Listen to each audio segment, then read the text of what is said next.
HD सच्ची कहानियों पर आप सभी का स्वागत है। आलिया लेटे लेटे ये सोच रही थी, अपनी बेटी को ये सारी बातें मैं कैसे समझाऊं, जब तक हवाओं के साथ बहुत तेज तूफानी बारिश शुरू हो गई। मौसम तो आज शाम से ही बड़ा खतरनाक था। चारों तरफ खूब घटा छाया हुआ था। रात होते ही छमछम पानी बरसने लगा। अल्फिया को बड़ा डर लग रहा था। बारिश भी खूब बरस रही थी। बादलों की गरज और बिजली की चमक ने माहौल को और ज्यादा खौफनाक बना दिया था। ऐसे में बाहर का दरवाजा भी हवाओं के थपेड़ों से घबराकर धड़ाधड़ बजने लगा था। अल्फिया का नन्हा सा दिल पूरी तरह से धड़क रहा था। उसे ऐसे मौसम से वैसे भी बहुत डर लगता था। उसने मम्मी मम्मी धीरे धीरे आंखें मूंदकर बोलती हुई अपनी माँ आलिया को आवाज दिया। कहा, मम्मी बहुत डर लग रहा है, देखो तो कैसे बारिश हो रही है और बिजली भी इतनी जोरों से चमक रही है। तू क्यों डरती है पगली, चल आजा यहाँ मेरी चरपाई पर सो जा। अल्फिया बोली, मम्मी मैं बाहर का दरवाजा बंद कर लूं? अल्फिया ने डरते डरते अपनी माँ से सवाल किया और कई बार कहा हुआ शब्द एक बार फिर दोहराया।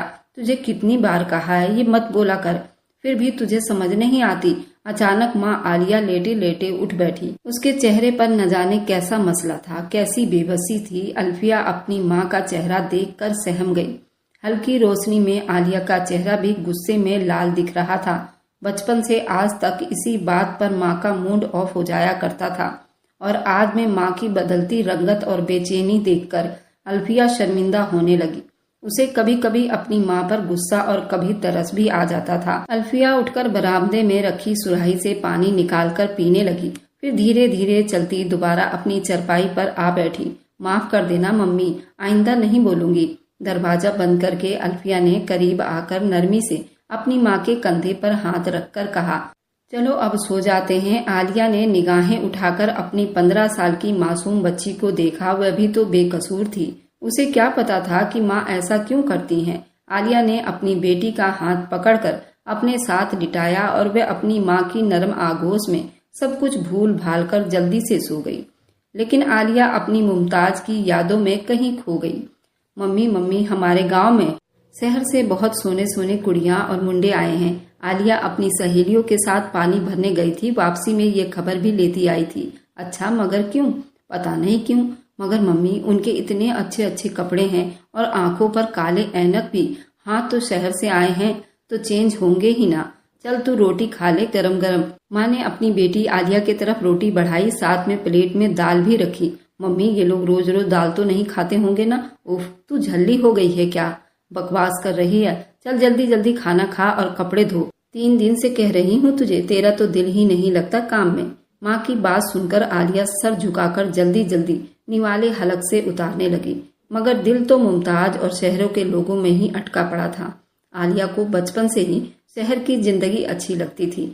वह अक्सर सोचती, काश वह भी शहर में होती। साफ सुथरी खुली खुली सड़कें पर घूमा करती, बड़े बड़े ढाबों पर जाकर खाना खाती, बाजारों की रौनक, गाड़ियों का शोर, सिनेमा थिएटर, ये सब कुछ देख सकती, उस माहौल का हिस्सा बन जाती।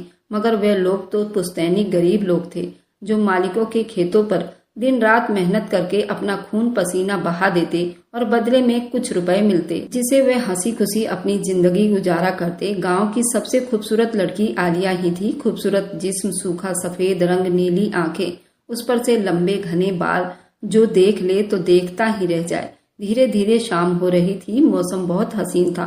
चारों तरफ लहलहाते खूबसूरत खेत, कहीं कहीं ऊंचे ऊंचे पेड़, खेतों में खूबसूरत बाग, खूबसूरत माहौल, साफ सुथरे छोटे छोटे से बने हुए कच्ची ईंटों के घरों, आस पास बकरियां और दाना चुगती मुर्गियां। मुमताज अकेला ही बाहर आ गया था। उसे ये माहौल बहुत अच्छा लग रहा था। वो मेडिकल स्टूडेंट था। उसमें इस गांव में कुछ दिनों के लिए कैंप लगाया हुआ था, तो कुछ मेडिकल स्टूडेंट अपने साथ साथ भी लेकर आए थे। उनमें मुमताज भी एक था। मुमताज ने एक लंबी अंगड़ाई ली, लंबी सांस लेकर ताजा सांस का एहसास किया। कोई गंदी, कोई शोर, ट्रैफिक का सुगंध नहीं, कुछ भी तो नहीं था। बस हर तरफ हरियाली हरियाली और खुला खुला सा इलाका। मुमताज अपने पैंट की जेब में हाथ डाले गुनगुनाता हुआ एक तरफ चल पड़ा। आलिया उस वक्त अपनी दोस्त के घर के सामने उसके साथ बैठी बातें कर रही थी। साथ साथ दोनों अपने अपने दुपट्टे में क्रोशिया से बुनाई कर रही थी। वह इस बात से बिल्कुल अनजान थी कि कोई बड़ी हैरानी और दिलचस्पी से कुदरत के इस प्रकृति को देख रहा है। इतना मासूम और मुकम्मल हुस्न तो उसने पहली बार देखा था। सादगी तो कूट कूट कर भरा हुआ था। आलिया मुमताज के दिल में उतरती चली गई और बेअख्तियार वे आगे बढ़ता गया। हाय अल्लाह! लड़के को देखकर आलिया की दोस्त ने हल्की सी चीख मारी। आलिया भी डर सी गई। मुमताज उनकी वह बौखलाहट पर थोड़ा सा मुस्कुरा दिया। थोड़ा सा पानी मिलेगा क्या? मैं तुम्हारे गांव में अजनबी हूँ, शहर से आया हूँ और डॉक्टर हूँ। अच्छा ठहरो जी, मैं अभी लाती हूँ। आलिया की दोस्त अमरीन संभलकर बोली। उठकर साथ ही खुले हुए दरवाजे में दाखिल हो गई। आलिया ने अजनबी को देखा। ऊंचा लंबा खूबसूरत सा शहरी बाबू। उसे बहुत अच्छा लगा। क्या नाम है तुम्हारा? मुमताज ने पूछा। अरे मैं क्यों बताऊं? अरे मत बताओ, मगर मैंने तो सुना था गांव वाले बहुत नरम दिल और अच्छे होते हैं, मेहमानों का बहुत ख्याल रखते हैं, मगर तुम्हें तो गुस्सा आ गया मेरी बात पर। नाम ही तो पूछा है मैंने। मुमताज ने भोली शक्ल बनाकर तीर फेंका। हाँ जी, ठीक सुना है आपने। हम ऐसे ही हैं, सच्चे और खरे लोग, और मेरा नाम आलिया है। इतनी देर में सहेली पानी ले आई। अच्छा जी, शुक्रिया। पानी पीकर मुमताज ने गिलास वापस सहेली को देते हुए कहा, शुक्रिया। शुक्रिया कैसा जी, आप तो मेहमान हो ना हमारे। बहुत खूबसूरत गांव है और यहाँ के लोग भी। जाते जाते वे आलिया से अपना जान पहचान बढ़ा गया और आलिया बड़ी बड़ी आंखों से उसको देखती रह गई। अम्मी अम्मी, शहर से जो डॉक्टर लोग आए हैं ना, उनमें एक बाबू मेरी सहेली के घर पर आया था। मैं अपने सहेली के साथ थी तब पानी पीने। वे डॉक्टर लोग हैं। अच्छा, बस ज्यादा मत बोला कर, और हाँ, बात मत किया कर किसी से। अब्बू ने हमेशा की तरह उनको बोला। आलिया की माँ, क्यों गुस्सा करती हो? तू हर वक्त मेरी बेटी पर। अब्बू ने उनका बिगड़ा हुआ मूड महसूस कर लिया था। दूसरे दिन दोपहर में अपने कामों से फ्री होकर आलिया अपनी सहेली के घर जा रही थी कि रास्ते में उसको मुमताज मिल गया। अरे बाबूजी आप? हाँ, तुम्हारी याद आई तो निकल पड़ा। आलिया ये सुनकर हड़बड़ाकर 2 कदम पीछे हटी। उसके खूबसूरत चेहरे पर गुलाबी दुपट्टा। मुमताज ने जोर से हंस दिया। हाँ तो और क्या, तुम हो ही इतनी अच्छी। बाबू क्या हो गया है? वह पलके झपक कर डरते हुए आलिया बोली। ये बाबूजी क्या है? मेरा नाम मुमताज है, तुम मुझे आज से मुमताज बोलना। ना जी ना, बड़ा मुश्किल नाम है आपका। आलिया मासूमियत से बोली। आ जाएगा बोलना। मुमताज उसकी मासूमियत पर मरे जा रहा था। वह तो पूरी शिद्दत के साथ उसके दिल में उतरी चली जा रही थी। मुमताज शहर में तो एक से बढ़कर एक लड़कियां होती होंगी ना। ऊंची सैंडल वाली, अच्छे अच्छे कपड़ों वाली, ऊंची एड़ी जूतियां और गोरी चिट्टी। हाँ, मगर वे सारी की सारी तो बनावटी होती है ना। तुम्हारे जैसी सीधी सादी मासूम नहीं होती। तुम उन सबसे ज्यादा अच्छी हो, सादा मासूम सी। क्या सच में? हाँ बिल्कुल सच में, मुमताज ने सच्चे दिल से कहा। क्या तुम मेरे साथ शहर चलोगी? और मैं शहर तुम्हारे साथ कैसे? मुझे अम्मी और अब्बू कहाँ भेजेंगे? मुझे शहर और वहाँ के लोग बहुत अच्छे लगते हैं बाबूजी। बहुत दिल करता है शहर में जाकर रहने का, घूमने का, फिरने का, मगर हमारे नसीब में कहाँ। क्यों नहीं जा सकती हो तुम? मैं तुमसे शादी करूंगा, फिर तो जाओगी ना मेरे साथ। बाबूजी ये क्या कह रहे हो आप? ऐसा कैसे हो सकता है? तुम इतने बड़े लोग हो और हम बहुत छोटे गरीब। हम तो ऐसा सिर्फ सोच सकते हैं, ख्वाब देख सकते हैं, मगर हकीकत में कभी ऐसा नहीं हो सकता। आलिया के बड़ी बड़ी आंखों में आंसू झिलमिलाने लगे। नहीं आलिया, मैं सच कह रहा हूँ, तुम मुझे बहुत अच्छी लगी हो और मैं तुमसे शादी करूंगा। तुम्हारी माँ और बाप से बात करूंगा। मैं कोई मजाक नहीं कर रहा हूँ। मुमताज ने उसका हाथ थामकर मोहब्बत से कहा। मैं तुम्हारे घर जाकर कल तुम्हारे अब्बू से खुद बात करूंगा। मुमताज का दिल तो ये सुनकर खुशी से बेकाबू होने लगा। वह तो आसमानों में उड़ने लगी। दूसरे रोज ही मुमताज ने अम्मी अब्बू से न जाने क्या बात की और यूं तय हुआ कि मुमताज निकाह करके जाएगा। अभी 15 दिन का टाइम था यहाँ गांव में, फिर वह शहर जाकर वापस आएगा तो आलिया को भी साथ ले जाएगा। उसने अपना फोन नंबर और घर का पता भी आलिया के अब्बू को दे दिया था और यूं अम्मी अब्बू भी तसल्ली में हो गए थे कि बेटी का शहर जाने का शौक भी पूरा हो जाएगा। यूं कुछ लोगों की मौजूदगी में आलिया और मुमताज का निकाह हो गया। आलिया को ये सब कुछ ख्वाब जैसा लग रहा था। उसने सब ख्वाब में ही ऐसा देखा था। मुमताज बाबू, शहर की जिंदगी और खूब सारा पैसा, वे तो हवाओं में उड़ने लगी। मुमताज ने उसे ढेर सारे पैसे दिए कि अपनी मर्जी से जो दिल चाहे खरीद लेना। एक दूसरे के साथ हंसते मुस्कुराते, सपना बुनते बुनते वक्त कैसे गुजर गया पता ही नहीं चला और मुमताज उससे ढेर सारे वादे करके शहर लौट गया। जाते वक्त आलिया खूब रोई। मुमताज बाबू, तुम मुझे लेकर तो जाओगे ना? मुझे भूलोगे तो नहीं ना? तुम्हारे माँ बाप मान जाएंगे ना? आलिया, मैं तुमको कैसे भूल सकता हूँ? तुम मेरी जिंदगी हो, मेरी जान हो तुम। मैं बहुत जल्द आकर तुम्हें ले जाऊंगा। मुमताज खुद भी बहुत उदास हो रहा था।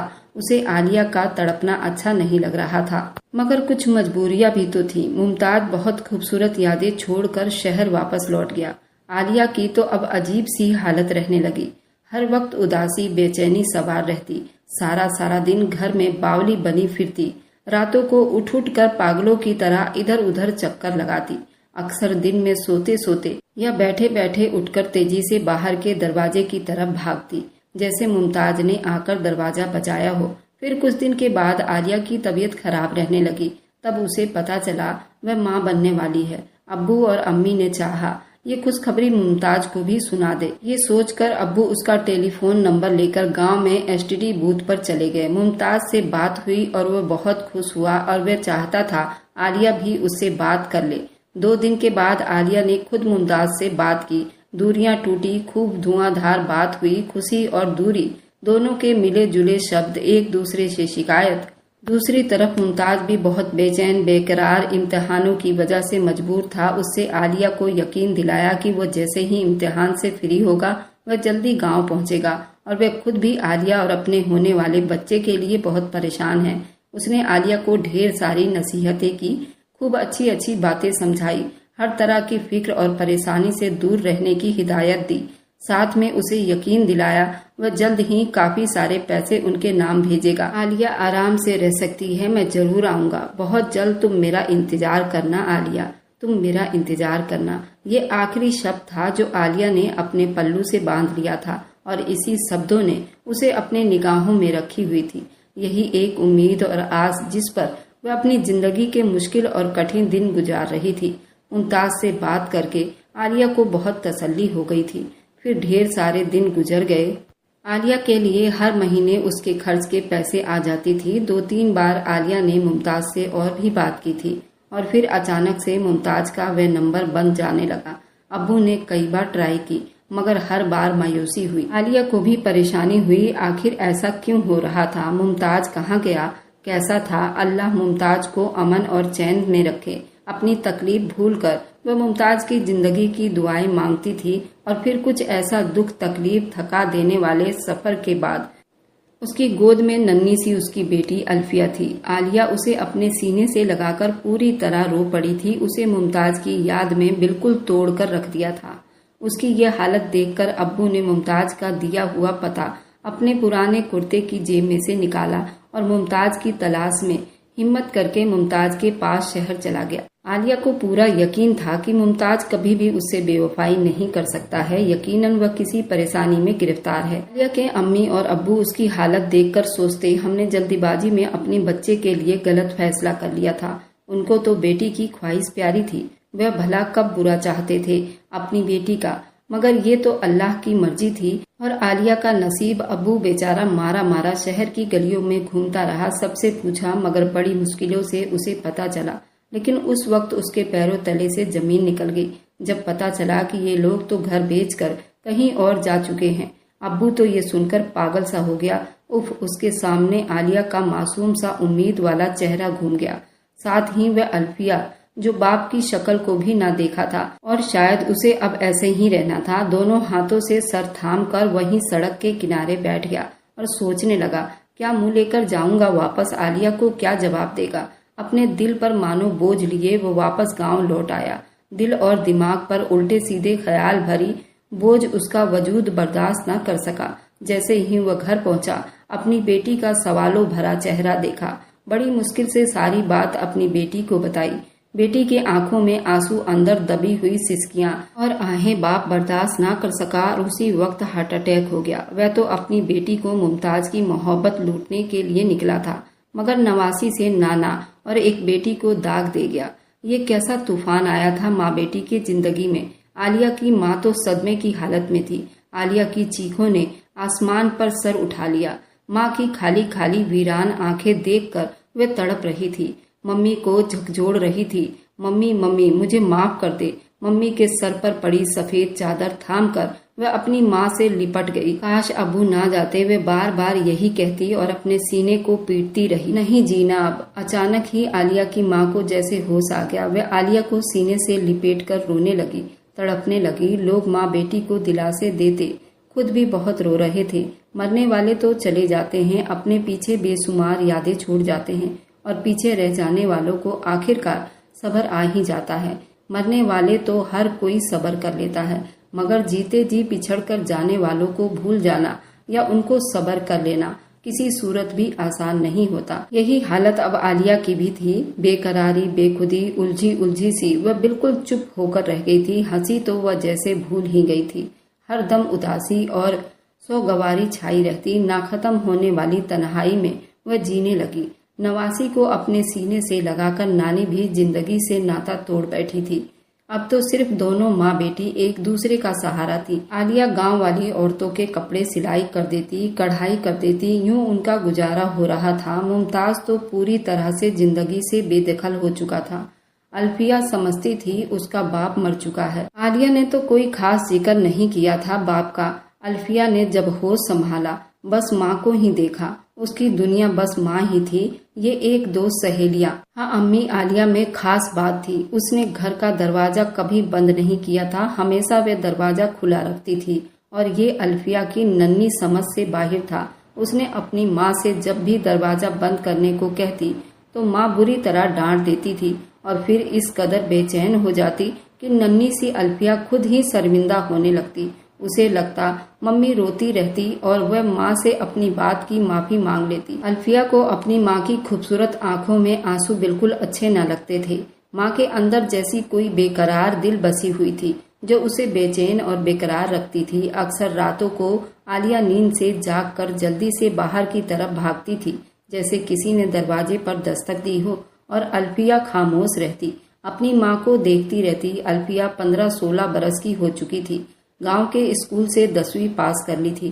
फिर पड़ोस में रहने वाली खाला ने उसे अपने बेटे के लिए मांग लिया था। अल्फिया बाहर से दौड़ती हुई ये खबर लेकर आई कि अम्मी, शहर से बहुत सारे डॉक्टर आए हैं और मुफ्त में दवाई बांट रहे हैं, वह इलाज कर रहे हैं। आलिया ने अल्फिया के तरफ घूमकर कहा, क्या क्या? जैसे यूं उछली जैसे बिच्छू ने डंक मार दिया हो।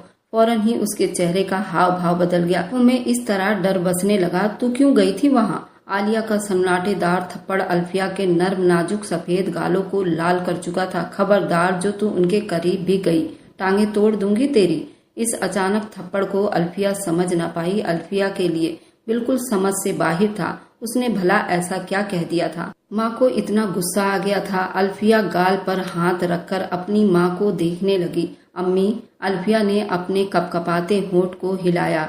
अल्फिया को अपनी गलती का एहसास हुआ। वह तो अनजान बच्ची थी, उसको क्या पता था उसका क्या कसूर था। आलिया ने अल्फिया के तमतमाचे चेहरे की तरफ देखा और उसे खींचकर अपने सीने से लगा लिया। हाय रब्बा, मुझे माफ कर दे मेरी बच्ची, बस तू ना जाया कर इधर उधर, मेरा दिल डरने लगता है। आलिया ने उसके गाल पर नरमी से हाथ फेरा और प्यार करते हुए कहा। वह खुद को किसी हद तक संभाल चुकी थी। अल्फिया हैरानी और बेयकीनी से अपनी माँ का यह रूप देख रही थी कि अम्मी को क्या हो गया है। उसको कुछ समझ नहीं आ रहा था। वह तो माँ के सीने से लगकर थप्पड़ और तकलीफ और जलन का एहसास भूल चुकी थी। शहर से डॉक्टर आए हैं, इस शब्द ने आलिया को एक बार फिर से हिलाकर रख दिया। वह नहीं चाहती थी कि फिर से कोई मुमताज उसकी बेटी का तमाशा बनाए। वह तो सारी जिंदगी तड़प के इंतजार करते करते गुजार रही थी, मगर जिस तकलीफ को वह सह रही थी वह नहीं चाहती थी उसकी बेटी भी इस तकलीफ और परेशानी से दो चार हो। एक बार फिर मुमताज की याद ने उसे पूरी तरह से हिलाकर रख दिया था। आज भी दिल में उम्मीद थी, एक ख्वाहिश थी कि शायद मुमताज भी आ जाए, उससे माफी मांग ले और वह माफ करके उसके साथ चली जाए। अल्फिया को बचपन से आज तक आलिया ने कभी फूलों से भी नहीं मारा था। आज जो थप्पड़ खाया वह बर्दाश्त ना कर सकी और शाम तक बच्ची बुखार में लिपट गई। आलिया बुरी तरह से घबरा गई। पड़ोस से खाला को बुला लिया। दोनों मिलकर पट्टियां रखने लगी। तू कहे तो मैं दवाई लेकर आ जाऊं? खाला ने देखा बुखार तो कम ही नहीं हो रहा था तो आलिया से पूछा। हाँ ले आओ खाला। कुछ देर वापस आई तो शहर से आने वाले डॉक्टर को ले आई। आलिया ने खुद को चादर में लपेट लिया था। वह तो मुमताज ही था, वही कदमों की छाप, वही मकसूद खुशबू जिसको वह आज भी अपने आसपास महसूस करती थी। 15-16 साल के थका देने वाले सफर ने मुमताज पर कोई असर न डाला था। वह आज भी वैसा ही था, हट्टा कट्टा तंदुरुस्त। आलिया का दिल चाहा दौड़कर मुमताज के सीने से लग जाए, सारे दुख और परेशानी एक लम्हे में खत्म कर दे। मगर मुमताज तो बिल्कुल अजनबी की तरह दाखिल हुआ। उसके अंदर कोई जान पहचान या देखी हुई जगह कोई असर न था। वह घर जहां उसने अपनी बीवी के साथ कुछ हसीन दिन गुजारे थे, वह तो जैसे भूल ही चुका था। बिल्कुल अनजान अजनबी सा, जिसकी आंखों में कोई जान पहचान नहीं था, वह तो बिल्कुल अजनबी था। अल्फिया को देखकर भी उसके खून में कोई गर्दिश न हुई, कोई तड़प न थी। एक आम से डॉक्टर की तरह बिहेव कर रहा था। उसने चेकअप किया और थोड़ी सी बातचीत की और दवा दे दी और कहा उसे आराम आ जाएगा। आलिया के अंदर अभी भी हल्का उम्मीद और आस था। आप फिर आओगे ना देखने के लिए आलिया को? अपने कांपते हुए होठ से उसने कहा। डॉक्टर ने कहा 2 दिन की दवाई दे दी है, ठीक हो जाएगी। आज शहर वापसी है हम लोगों की, तुम लोग सफाई का ख्याल किया करो। उफ, कितनी बेरहमी और चालाकी से कह रहा था। उसके शब्द ने आलिया को एक बात फिर से हिलाकर रख दिया था। वह जा चुका था। उसके जाते ही खाला भी चली गई। एक हल्की सी उम्मीद जो उसने बरसों से समेट कर दिल के किसी कोने में छुपा रखी थी, एक ही ठोकर में वह सारे ख्वाब, सारे उम्मीद और ऐसे तोड़कर चला गया। बरसों से जिस इंतजार की उम्मीद थी आलिया, उसे तो अब कभी न आना था। शब्दों के तीर उसके बदन को छलनी छलनी कर गए। वह तो भूल चुका था कि यहाँ पर भी उसका अपना कोई है। सब कुछ खत्म हो चुका था। कोई रास्ता, कोई वजह न छोड़ी थी। वह एक एक शब्द आलिया को बार बार याद आ रही थी कि मेरा इंतजार करना, जो उसके कानों में बार बार गर्दिश करता था। वह अपनी अहमियत खो चुका था। अल्फिया माँ की बदलती हालत को देखे जा रही थी। आलिया आंगन की तरफ भागी, जोर से दरवाजा बंद करके उसकी कुंडी लगा दी और जब वापस आई तो उसकी हालत बहुत बुरी थी। आंखों में जिसके हमेशा इंतजार नजर आता था, आज बिल्कुल खत्म हो गया था। कोई उम्मीद न थी, कोई बेकरारी नहीं थी। अम्मी अल्फिया ने आंखें फैलाकर माँ की तरफ देखा। उसकी आंखों में बहुत कुछ था। आज मम्मी ने दरवाजा बंद क्यों किया? उसकी मासूम जान काफी सोचने पर उलझ कर रह गया। बचपन से आज तक अम्मी ने दरवाजा खुला रखा और उसे थप्पड़ मारा, आंखों में इंतजार के दिए जलाए, दरवाजे को देखते रहना, और आज अचानक ही डॉक्टर के जाते ही दरवाजा बंद कर देना। अम्मी अल्फिया बड़ी मुश्किल चारपाई से नीचे उतर आई और अपनी माँ को गले से लगा लिया और दोनों माँ बेटी एक दूसरे से लिपट कर रो पड़ी। आज माँ आलिया तमाम बोझ अपने दिल से उतार कर फेंकना चाहती थी। अगर आपको आज की कहानी पसंद आई है तो वीडियो को जरूर लाइक कीजिएगा, अपने दोस्तों के साथ शेयर भी कीजिएगा। और हाँ, अगर आपने अभी तक हमारे चैनल को सब्सक्राइब नहीं किया है तो जाकर जरूर सब्सक्राइब कर लीजिए। मिलते हैं हम अपनी कल की एक नई दिलचस्प कहानी के साथ। मुझ पर सदा अपना प्यार और स्नेह बनाए रखें। सभी को मेरा प्यार भरा नमस्कार दोस्तों।